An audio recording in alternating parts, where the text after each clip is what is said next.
Le prince a déclaré que le blocage des routes à travers le pays n'est pas utile à la cause.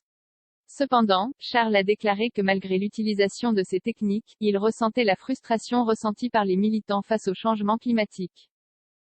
Avec la conférence COP26 qui aura lieu dans un mois, Charles a exprimé sa crainte que les dirigeants mondiaux se contentent de parler, plutôt que d'initier une action. Charles a averti que si aucune mesure n'était prise rapidement, la planète pourrait subir un impact catastrophique. Il a déclaré, le problème est d'obtenir des actions sur le terrain. Charles a également souligné la sympathie qu'il ressent pour Greta Thunberg, la jeune militante pour le changement climatique, qui a récemment critiqué les dirigeants mondiaux pour ne pas avoir donné suite aux avertissements qu'elle a donnés. Lorsqu'on lui a demandé s'il sympathisait avec Madame Thunberg, Charles a répondu, bien sûr que oui, oui. Tous ces jeunes ont l'impression qu'il ne se passe jamais rien, alors bien sûr, ils vont être frustrés.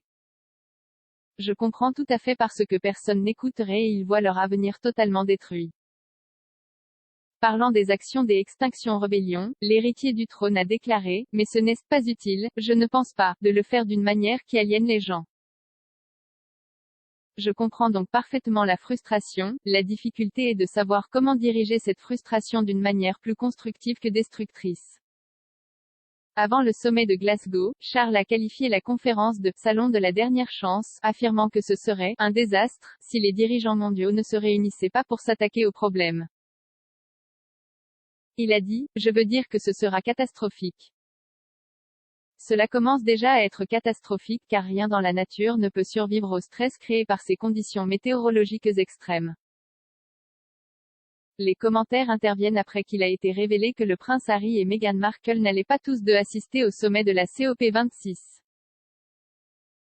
Cependant, avec Charles, la duchesse de Cornouailles et le duc et la duchesse de Cambridge devraient tous être présents. Bob Ward, de l'Institut de recherche Grantham sur le changement climatique et l'environnement de la London School of Economics, a déclaré, plus le Royaume-Uni semble prendre cela au sérieux, plus les autres pays voudront être vus à la hauteur. Alors oui, je pense qu'il est tout à fait utile d'avoir une telle performance de la part de la famille royale. Le prince Charles, et de plus en plus le prince William, ont montré un intérêt particulier pour ce domaine. Le prince Charles est définitivement reconnu dans le monde entier comme un penseur profond sur ces questions, et ayant la réputation de s'y intéresser depuis très, très longtemps. Ce n'est donc pas seulement le symbolisme, ce sont des gens de fond sur ces questions. C'est très difficile étant donné toutes les autres tensions avec la Chine en ce moment.